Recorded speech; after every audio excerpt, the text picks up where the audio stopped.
Welcome to AETCM, the emergency medicine channel. Yes.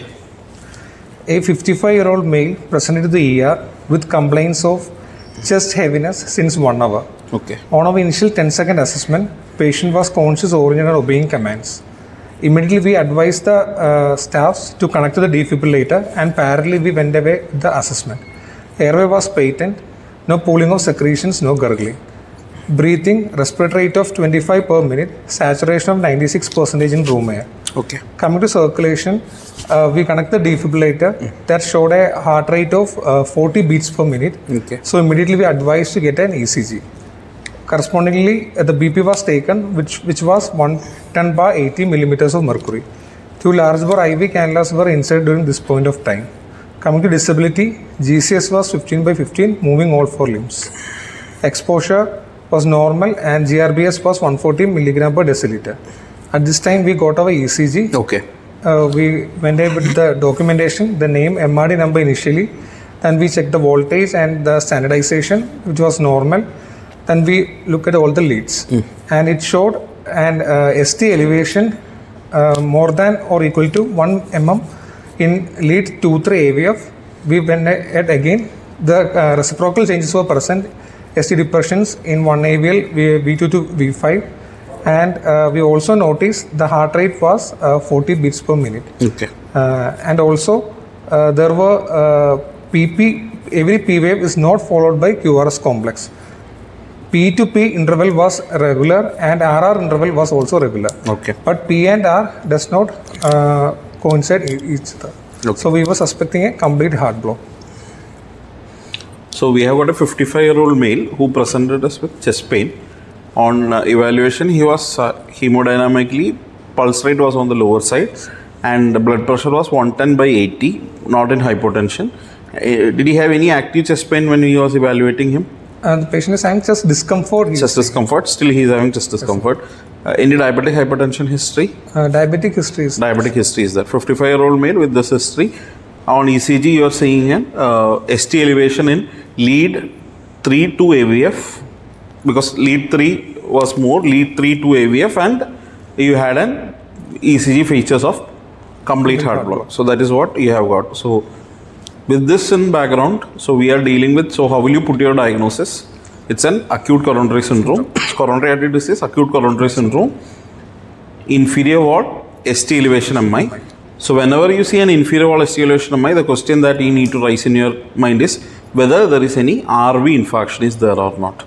So that should be the next thing. For that RV infarction, what you need to do a right-sided ECG. So by 2 things you can say that primarily there is an RV infarction. When all you suspect an RV infarction? 1, when there is an inferior wall MI. So inferior wall MI, inferior wall of the heart is represented by your LV as well as RV. So if it is a right ventricular infarction, there is some changes in your treatment plan. So that is a major thing that you need to remember. Especially this patient is having a borderline blood pressure of 110 by 80. So he can go into a hypotension and he also can have a hypertension. But right now 110/80 is more going in favor of an hypotension and he is already in complete heart block. So we have to take a right-sided ECG, and the key things that suggest that there is an RV infarction is that you have to look for ST elevation in V4R. How will you take a right-side ECG? We can keep the chest leads one, but since we are not having time, we went ahead with we have to take a right side ECG. How will you take a right side ECG? You have to fix in V1, V2 in the same place you can keep. V3, V4, V5, V6, you place it on the right side. That's it. So the best thing is that you look for an ST elevation in V4R. If there is an ST elevation in V4R, that shows that this patient is having an RV infarction. Or else lead 3 more than lead 2, that all gives you a clue, but definitely thing will be V4R, to look in for V4R. And what else you did? What was the other criteria that you used here? We initially we checked like it was an inferior wall MI, and we wanted to know next the vessel, RCA bar LCX. We look at the ST elevations in lead 3 and lead 2. ST elevation in lead 3 more than lead 2 or ST depression in AVL more than AVR, it corresponds to an RCA. RCA occlusion, the thing is that majority of the patient Sinus node blood supply is from right coronary, and few patient it is from LCX. So that is what you want to know, whether it's a right or left coronary dominant. So 70% of the time it is right coronary and 30% is left coronary. Why I am saying it is more likely to be a right coronary? It is not an infralateral MI. If it is an infralateral MI, probably it will be LCX dominant, because lateral wall is definitely supplied by your LCX. It is just an isolated inferior wall MI with a bradycardia with a sinus node dysfunction. So most likely it will be a right coronary only, but we want to see whether it's an RV infarction. So RV infarction is there. So what is the treatment plan change that you need to have? We need to start the patient on fluids by looking at the IVs. Okay, so only one thing, if the patient goes into hypotension, the treatment here will be giving IV fluids. Rather than if there is an LV failure, if you give more fluids, the patient go in for pulmonary edema. So when it's an RV infarction, there is no adequate venous return. So what do you have to do? You have to give more fluids. And also nitrates are sublingual nitrate, one dose you can give, because in the periphery setup we don't know whether it's an RV infarction or an LV infarction. The patient is coming with chest pain, one dose you can give. But nitroglycerin infusion is contraindicated in RV infarction for chest pain management. So these are the two things that you need to keep in mind. Whenever there is a hypotension in RV infarction, we need to give IV fluids. And second thing that you need to remember is that nitroglycerin infusion should be ideally avoided. Where all you don't give nitroglycerin infusion? In the patient is taking drugs like sildenafil. Okay. Anything, HOCM patients. HOCM, hypertrophic obstructive cardiomyopathy, severe aortic stenosis, and RV infarction. We preferably avoid using nitroglycerin infusions. So these are the reasons why you will not give situation where you will not give nitroglycerin infusion. So now we have a patient who have come with an inferior wall ST elevation MI with an RV infarction, with a sinus node dysfunction, with complete heart block. But he is not in failure. He has not gone into failure, but anytime he will go into failure. So our diagnosis is that CAD. So how will you write this diagnosis? Simple. You have to write that primary pathology is coronary artery disease. It is acute coronary syndrome. It is inferior wall ST elevation MI with complete heart block. If it is sinus bradycardia, you have to tell sinus bradycardia, but now it is with complete heart block. The next thing what you need to see is that whether there is any evidence of failure. So what is the failure evidence? You can use called as Phillips classification. So Phillips classification is 4 classes. Phillips class 1 is that only minimal basal crepes are there. Phillips 2, on the half of the lung segment, posterior half of the lung segment, you will get a crepitation. Full of the lung segment, if you are getting, it is Phillips 3. Wherever you auscultate, there is crepitation, that is Phillips 3. Then Phillips 3 with hypotension, that is wherever you are auscultating, there is hypotension, there is crepitation, and it is along with hypotension. We will call it as Phillips 4. So these are the 4 Phillips classification. So that will be our complete diagnosis for this patient. So now our concern is that we have bradycardia. We also have ongoing pain for this patient. So how will you tackle this? So how did you manage these things? Whether you have given atropine or not? We were not suspecting patient is not having hypotension, altered mental status. Chest pain? At present, patient is having, the only thing was ischemic chest discomfort was there. But we were not went ahead with atropine at present. So only thing is atropine plus or minus here, but if the patient is having a significant pain, definitely you can give atropine. But otherwise, you can wait and watch what we have done for this patient. So the next thing, pain management, morphine. Morphine also at present we withheld morphine. Because pain was not there, morphine was not given. Then what are the other agents that you need to give? We need to load the patient initially. So we have given chewable non-entry coated ecospirin. We have given chewable, entry coated, non-entry coated, aspirin. It is not ecospirin, it is aspirin. Okay. We have given 300 mg. 300 mg. Then tap ticagrelol 180 mg has been given. Okay. But atorvastatin 80 mg. 80 mg has been given. So these are the 3 drugs. Previously, we used to give clopidogrel with aspirin. Now, clopidogrel has been replaced by the newer class of drug, ticagrelol. Now, the present recommendation, you need to continue dual antiplatelets, that is your ticagrelol and aspirin for a period of 1 year after the initial thing. And after 1 year, you can stop ticagrelol and continue on ecospirin. And there are now few studies that 1 month, there are newer studies that is coming up. But what is the present recommendation that you need to remember is aspirin lifelong has to be given for the patient. Statin has to be given to the patient. Maybe the dose, whatever he is taking, you can come down on it. And dual antiplatelet can be converted to a single antiplatelets after your 1 year. Okay, so after doing this, what has been done for this patient, whether he was taken for an immediate primary coronary intervention? Yeah, the patient was taken for a PCS.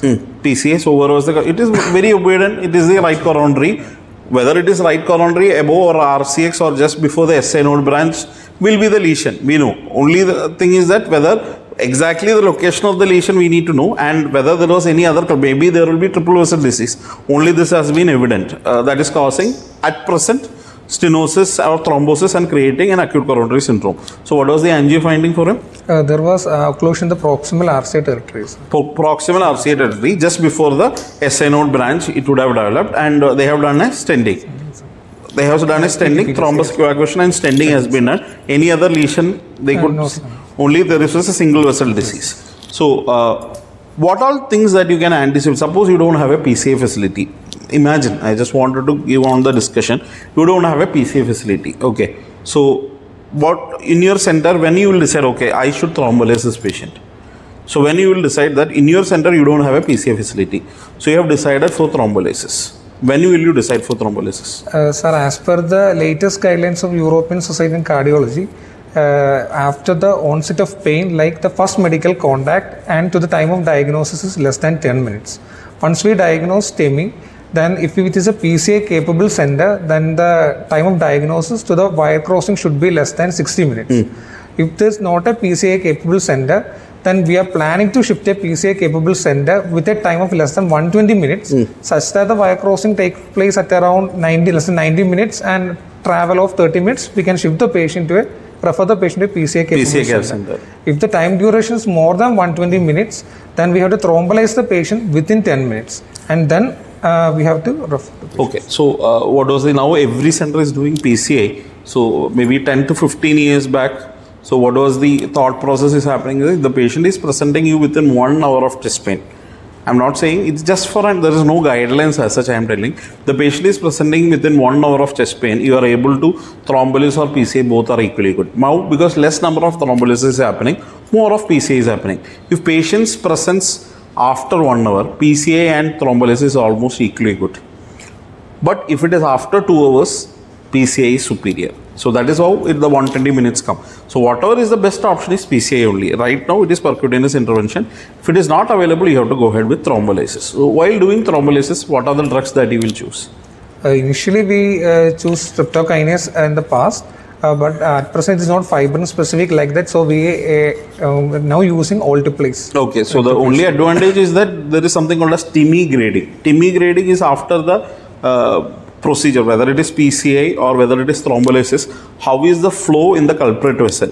So when you look into the TIMI scores and all, the flow is much better when you compare with TPA than streptokinase. So streptokinase was supposed to be used previously, but now a superior agent has come, TPA. If TPA is not available, you can still do with streptokinase. If you are doing it in 1 hour of time, streptokinase is equally effective, but the flow clearance will be much better with TPA. As you said, fibrin specific. It is not fibrin specific. So if it is TPA, what is the dose of TPA? 1.5 international units. 1.5 international. The costing is going to be similar to that of PCA also. That is one thing. Don't think that TPA cost is less and PCA cost is more.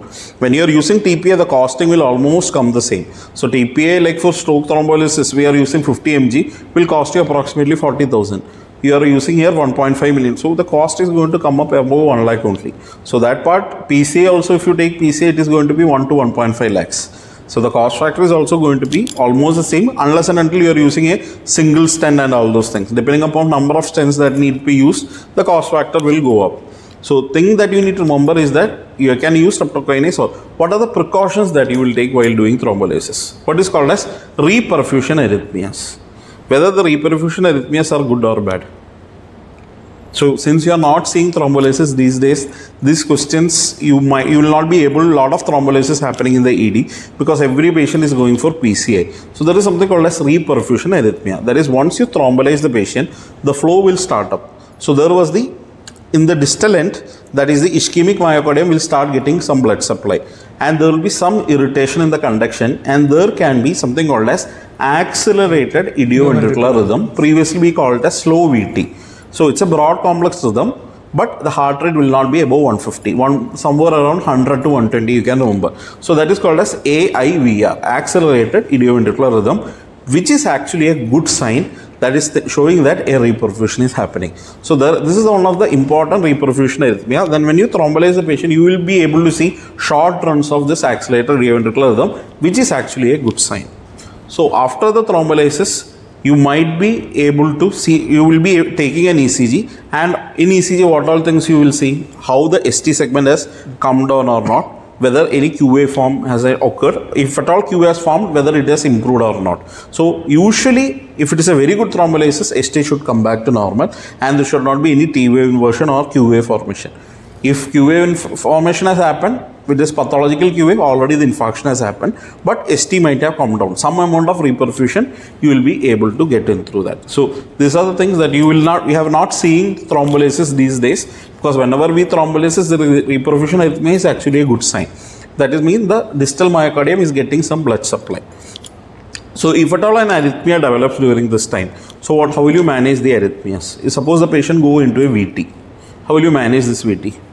Just like you manage any other VT. But there is also a recommendation that lignocaine found to be superior compared to amiodarone in ischemic ventricular tachyarrhythmias. Now it is almost equal, but there was a previous recommendation.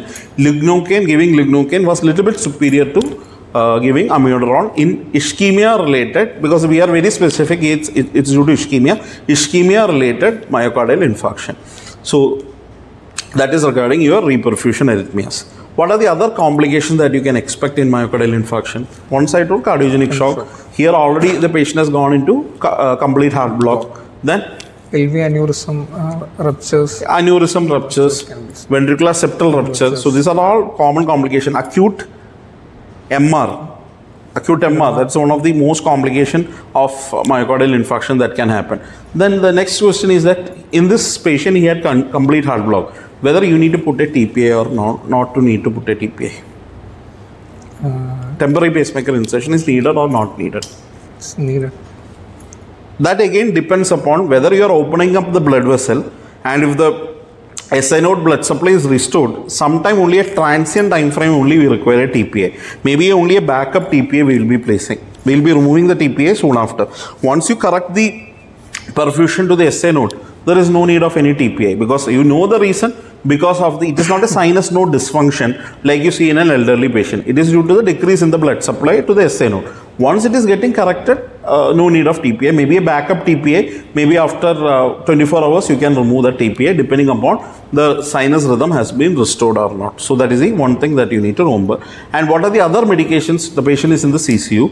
What are the other medications that you will give for this patient? We can give the patient beta blockers. Okay. Since heart block is there at present, but for normal MI patients. But here this patient is having an bradycardia. So you have to be very cautious when you are using a beta blocker. ACE or ARB, remodeling, which will help in remodeling. And next important thing is that when you are going for PCA, they might use GP. 2A, 3. 2B. Examples like triofiban, integralin. These are all the drugs that they might use. These are all GP23BA inhibitors. Just like your antiplatelet agents, when you look into the platelet segregation, there are different agents that you will use. We use heparin, we use clopidogrel, we use ticagrelol, we use ecosprin. We also use GP23BA inhibitors, which the action is on different areas where it will help to decrease the platelet aggregation. So that also might be needed when you are taking a patient for PCI. Routine thrombolysis we will not give. You want to give heparin or not heparin? Ideally, we can start giving recommendations there, sir. Enoxaparin more dominant than unfractionated heparin. Okay. Recommendations there. But that again, depending upon your risk versus benefit, you need to consider. If the patient flow is restored and you are pretty sure you are not concerned about the stent thrombosis or anything, some doctors prefer not to use heparin. So that all depends upon how the thrombus load was, how everything was. That all depends upon the doctor's decision during that time, during the angio. So every patient we cannot blindly say you have to give heparin, but maybe plus or minus. If the patient is going to be a femoral puncture you have done, so the patient is not going to be on bed for the next 2 days. Maybe for a DVT prophylaxis you need to start, but preferably they are doing all in the radial approaches these days. Anything else you wanted to add on? So some of the updates regarding the latest MI. Initially, we have started like MI, like ST elevation MI and non-ST elevation unstable angina. At present, we that is the acute coronary syndrome spectrum of ACS. Yes, right now there is only ST elevation MI and non-ST elevation ACS. ACS. Because NST ACS. ACS.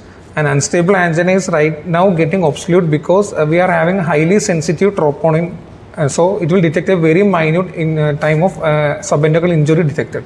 So at present we are having only ST elevation ACS or non-ST elevation ACS. That is one update. And with one ECG we were able to make out RVMI. Like initially we could take the ECG and we will look at the culprit vessel, that is RCA or LCX. And lead 3 more than lead to ST elevation or ST depression in AVL more than AVR, then it is RCA territory. Then next we have to go ahead with it is proximal or distal.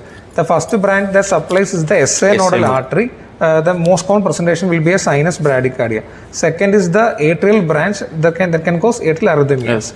Then comes the acute marginal artery. The acute marginal artery will supply the RV free wall and that culprit causes RVMI. So if RVMI is present, then most likely it can be a proximal lesion. RVMI is absent, it can be a distal lesion.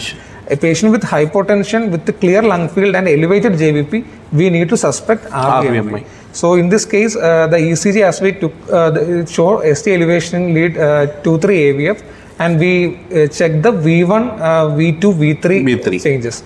And there is a the V1 is a right-sided lead, whereas V2, V3 is a left-sided lead. In ST elevation, there is a systolic current of injury, so that the vector is directed towards the lead, and that causes the ST elevation. In this ECG, V1, V2, V3, the V2 and V3 is having ST depression, and V1 is almost normal. So the systolic current of injury is directed towards the V1 lead. So in this case, we can suspect an RVMI. So we without a right-sided ECG itself we can do, but right-sided ECG is quicker because it's easy. Just look for V4R. That is easier thing. So we suspect it as a proximal RCA. Only thing is that RVMI, why you want to diagnose in the ED, the reasons I told, you will not use an NTG infusion. If hypotension come, you have to give fluids. Then we come to the management, like first medical contact, the diagnosis less than 10 minutes, then PCA before 120. Then if you are thrombolizing the patient in the ED, then ideally we can repeat an ECG within 60 to 90 minutes after the procedure. And if the ST elevation decreases by more than 70%, then we can go ahead with the pharmaco-invasive approach. If not less than 70%, then we will go with the rescue PCA. The target of thrombolysis and PCA is to maintain a TIMI-3 or the MPG-3 flow. That is the target. That TIMI-3 flow is what I was telling. TIMI-1 there is hardly any flow. TIMI-2 will be about 50%. This will be more than 70%. TIMI-3. So then we come to the classification. There is Skillip's classification, which tells us about the mortality. Then there is also Forrester and Diamond classification based on hypotension and pulmonary congestion. Then finally, some of the updates, that is the use of beta blockers, ACE inhibitors and aldosterone antagonists. IV beta blockers are given in primary PCA without if there is any contraindications. We have to look at any heart failure is there and the systolic blood pressure is more than 120. Oral is preferred if there is heart failure, minute heart failure, left ventricular ejection fraction less than 40%. ACE inhibitors or ARBs are given the first 24 hours if heart failure, LV dysfunction, diabetes or anterior intramural MI is there. Then aldosterone antagonist is preferred if the left ventricular ejection fraction is less than 40%. Now, if the patient is diabetic also, there is also one drug which is preferred now. What is the drug group of drug? SGL2T inhibitor, dapagliflozin. They have been preferred agents for this group of patients. So that's why you see a lot of patients who is having ACS with diabetes. We see a lot of them with this group of drugs. There has been a lot of n number of studies these days stating that this group of drugs are superior to the other anti-diabetic agents also. So that is one, since we were talking about updates, just remember that. Okay. The message is like we have to remember time is muscle in the case of MI. Always remember that 3 things you will use for the diagnosis of your myocardial infarction. What are the 3 things? History, ECG and cardiac enzymes. So whatever you define it, whatever be the name it is, there is any one of these things is positive, the patient should be inside the hospital. If the history is typical with a higher risk factor, if the patient is having an ECG variation, definitely you will keep them, and cardiac enzyme. But the one group, that is the history group, we think of discharging them, don't do that. Keep them under observation in your chest pain unit or CCU, wherever it is, and do a proper risk score verification, then only you discharge the patient. So these are the things that you need to remember. Okay, fine, thank you.